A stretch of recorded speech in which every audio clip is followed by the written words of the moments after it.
please subscribe and don't forget to press the bell icon to get notified whenever we upload a new video. Hello and welcome to Storyboard. This is Shibani Gharat. WPP conducts an annual board meet with a few of its top executives from the company, and this year this event was hosted in Delhi. On the sidelines of this event, we caught up with Sir Martin Sorrell, founder and CEO WPP, and spoke to him about his outlook for business in India.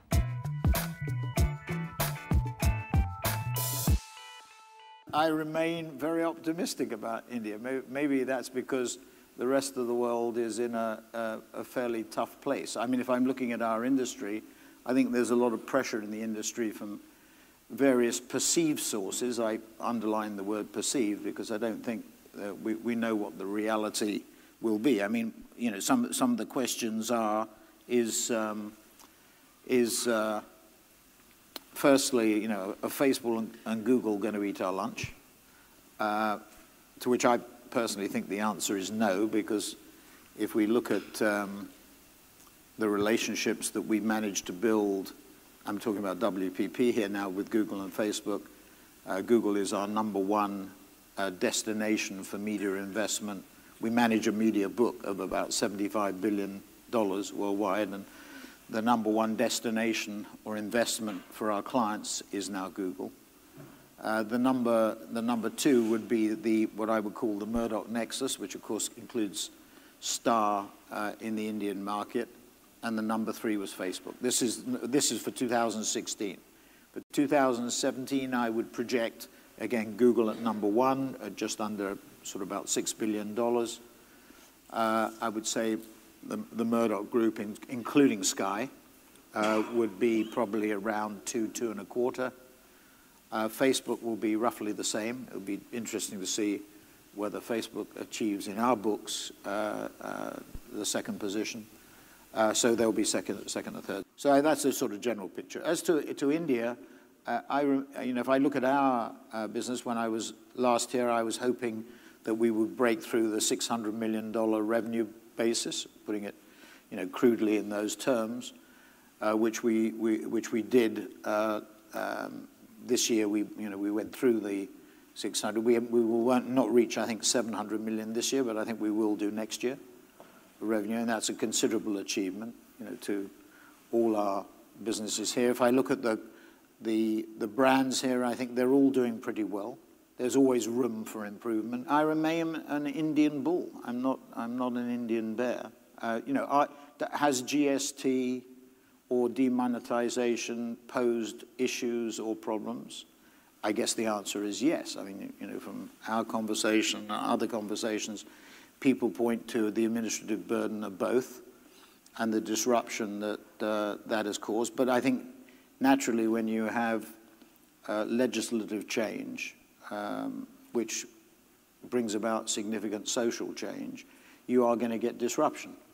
You know, short-term pain for long-term gain. People's view of India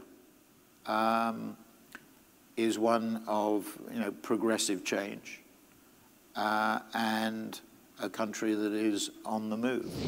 Storyboard editor Antarangaswamy also spoke to Sir Martin Sorrell on his plans for Cannes 2018 and why should people come to WPP stream.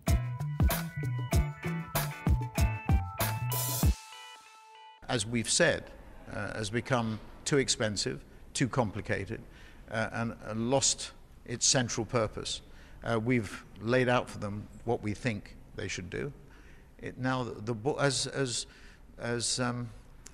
the Prime Minister and the EU would say, the ball is in their court. WPP Stream has been a remarkable invention, if we can call it, or innovation. We bring together clients, we bring together new media owners, and we bring together our people. So we usually have at stream events about 350, 400 people, and they're equally represented in those 3 constituencies. So the reason you should come is to find out the latest developments in the digital area. That's the latest innovations, ideas, entrepreneurs, thoughts, and the opportunity actually to air what you're concerned about and the issues you're concerned about. And we also caught up with CBL Srinivasan, CEO Group M South Asia, who has been given the additional responsibility to lead WPP's businesses in India as a country manager.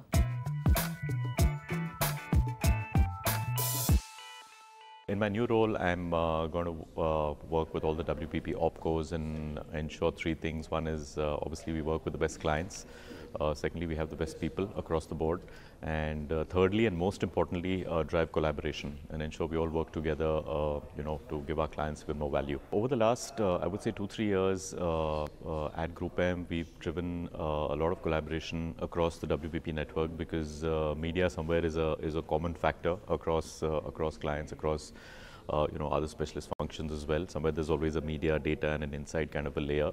So somewhere I guess more by default, we have spent a lot of time at Group M and me personally working very, very closely with other WPP opcos.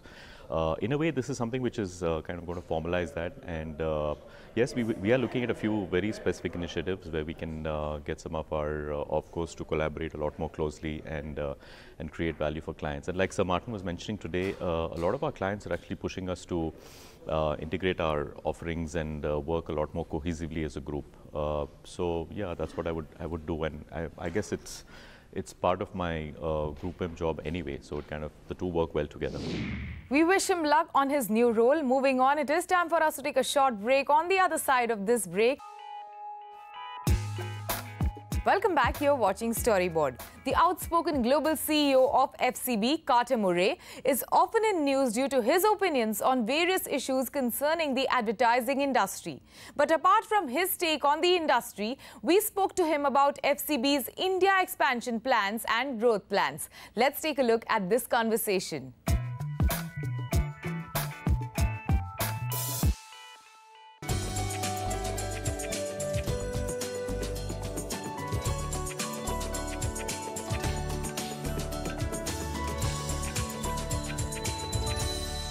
Carter, welcome back to India. It's great to see you again. Yeah. So, last time we met, you had a new CEO. Now you have a new office, you have new clients. So let's go one by one. Your new CEO, and tell me, no longer new, but tell me how he's settling in. Well, I think you know more than me in terms of the Indian market, but I'm very excited by what he's done. Yeah. No, but Rohit's really done a great job, I think, focusing on all the things we talked about last time, which is creativity and the importance of creativity. We've invested in the new offices. He's got some new business momentum going. So, we had the scale as one of the larger agencies in the market, but I think he's added this impetus and drive and confidence and passion, which has created some exciting momentum for us in the market, which is great. And hats off to him and to Swati, who we brought on board as a creative partner. Yeah, sure. Now, the big talking point between your last trip and this one is GSK. It doesn't happen easily. A brand working with one agency for 80 years and then switches. So tell me that story. Well, GSK is one of the top multinationals in the world, and Horlicks in India, as we all know, is an iconic brand. So I would say that win for us was pretty incredible, and it was building off the back of a lot of the good things that were happening at the agency. For me as a global CEO, I get nervous about it because it's a responsibility. Right. It's great to have the news of the win, but Horlicks is a loved brand in this country, and it's one of GSK's premier brands, and it's a massive responsibility. But the team are grabbing it with both hands. They're incredibly excited, and I think we're seeing some early progress, which is great. And now this trip to India, you've spent a few days in Delhi, and then you're in Bombay. So what have been your focus areas for this trip? My focus here has been 3 or 4 things. I'm here for the business planning for 2018. So I've currently gone... Can you plan for 2018? Can anybody do that anymore? I think we can plan for 2018. Right. I've gone about 1.5 times around the world in 3 weeks. So my brain may be a little bit full from all the business planning. Right. But no, this is the time of year when I go and see the leadership teams and they talk to us about what's happening next year. So I'm here for that. I'm also spending time with clients. We have some very important clients here, both for the network and for India, and it's important to go see them. I'm really proud of the fact that I've come to India, I think 7 or 8 times in the last 3 or 4 years, more than most global CEOs, because this market's so important. So it's seeing the clients, doing the business planning, doing some interviews to talk about the momentum in the agency, and spending time with the people here. I mean, it really starts and finishes with the talent in the agency. You've met all your clients. What is the common thread of conversations you're having with them? I think India is neck and neck. When you say clients are talking about digital but not spending enough, why do you think that gap is there between the clients wanting to, appetite for digital and what, in your opinion, Indian clients should be? There's several reasons. That could be a whole interview in itself. I do think the propensity to use TV because of its reach, right, and radio is something which has been effective, and so people are less inclined to move away from that here. That must have been true of markets in the West years ago. It was, and that's why I think what's going to happen, there'll be a tipping point in India when it comes to digital and marketing. I think the other thing that we can see is, for instance, that when you talk about mobile phones, I think there is a whole segment of the population that you still don't have smartphones. So I do think when you look at the makeup of the country, the evolution of digital isn't as advanced. If you go to Korea, it's a completely different set of rules because the way that people are consuming the media is completely different. But I think as India continues to progress and advance, you're going to see that importance of digital move very, very quickly. And I think there's going to be a tipping point. And I want to make sure that Ulka, when we get to that tipping point, is in the driving seat and is the thought leader and actually the leader in delivery in that space. Sure. I was going to come to that. Creating content for the small screen, for a handheld smartphone is very different from creating content for the large screen, the TV or films. And in India, we're suffering from a lack of creative ability to create for the small screen. How do you address that issue? Well, that's another debate that goes on everywhere. One of the topics that I think people have gone too far with in some countries is that everything has to be digital now, right, and we have to be fully focused on how to do content on a small screen. I think you have to pause and look at history and look at the marketing mix to realize, when TV was invented, radio did not disappear. And I think you have channels that all have a role to play. I think really what mobile has done is shortened the attention span. So it's not so much the size of the screen as the amount of time that people are willing to take a branded message on a smaller screen. Right. We talked about 60 seconds. Now I think what you do when you think about the smaller screen is about doing much shorter form content. And that's the bigger challenge, not actually the fact that it's a different format. I think the timing of the format when you're trying to do film in 15 seconds, 5 seconds, is the big challenge that exists out there. Here, if we start listing the number of agencies, ad agencies, the traditional agencies in India making money, it's a very small list. And imagine you've got a small list, and then you've got the threat from digital, and you've got the threat from consultants. It's a question that needs to be answered in India, which is why I would like you to help those CEOs navigate that answer. For me, the question on consultancies is really trying to work out what the end benefit for the clients will be. I think what we're seeing is consultancies buying advertising agencies to get into the space. But when it comes to competing right now, I'm not seeing consultancies beat us in what we do. So the question is really, what's the end benefit to clients? I've said it on the record before, and I have a personal belief, what makes us different is our creativity. And I'm not just talking about creative directors, I'm talking about our creative culture. Clients come to us to find lateral solutions, those lateral leaps to their problems, business problems, not just marketing problems. And that's something that's very hard to replicate. In fact, clients struggle when they move that in-house. What will happen when these agencies move into the consultancy world? So what will happen? Well, I would say making predictions on that with too much rigor and force would be arrogant. Right. I would suspect the challenge will be a big cultural clash. Right. I also think the consultants may be setting themselves up for a fall in a sense, because what's happened in our industry is we've allowed procurement to really have a massive effect, a detrimental effect on our relationships with our marketing clients and our ability to really be as effective as we want to be in some cases.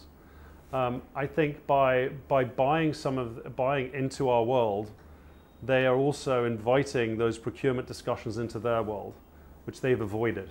Right. And so no one's talking about that. And again, these are, you've asked for my opinions on the future.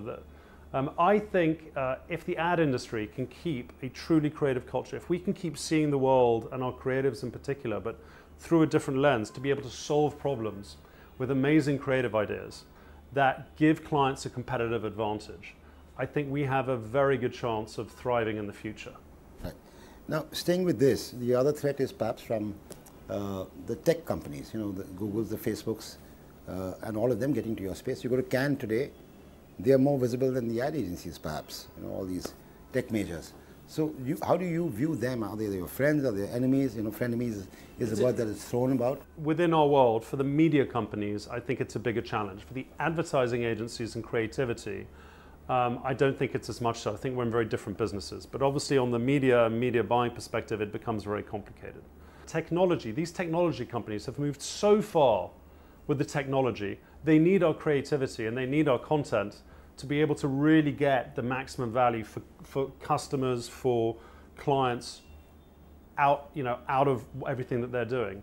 And so we saw that as an opportunity. We see it as an opportunity. We see it as because we focus on creativity and a creative culture, we have a very strong focus on actually taking what they're doing to make us better at what we do. Okay, finally, get back to India. So next time you come here is going to be hopefully 3-4 months. But 1 year from now, what are the changes you'd like to see in India 1 year from now? Because you've seen some, shall we say, important corrections made to your FCB office in India, whether it's physical, whether it's people, whether it's clients. What would you like to see 1 year from now? It's very different from last time I saw you. Absolutely. Last time we talked about, change, bringing new people in. Now we're in a place of momentum. India scored, we do an employee survey of all 8,000 employees. We have about 90% response, so it's pretty amazing. India was one of the big winners this year in terms of momentum, the employees feeling good about where they're going. We have some great creative campaigns coming out of the door. We're winning quite a lot of new business. So I would say for me, it's about momentum. It's about keeping the momentum going, continue to build on all the positive things that are happening here. Thank you. All the best, Carter. Thank you. Great to see you. Tata Salt has launched its new campaign Sawal Kijiye Apne Namak Se to educate consumers about the quality of their salt and help them make well-informed decisions. The thought behind this 360-degree campaign is derived from the fact that though salt is a universal and one of the oldest seasonings, there is limited knowledge around the quality of salt and its impact on health. Let's take a look at this TVC.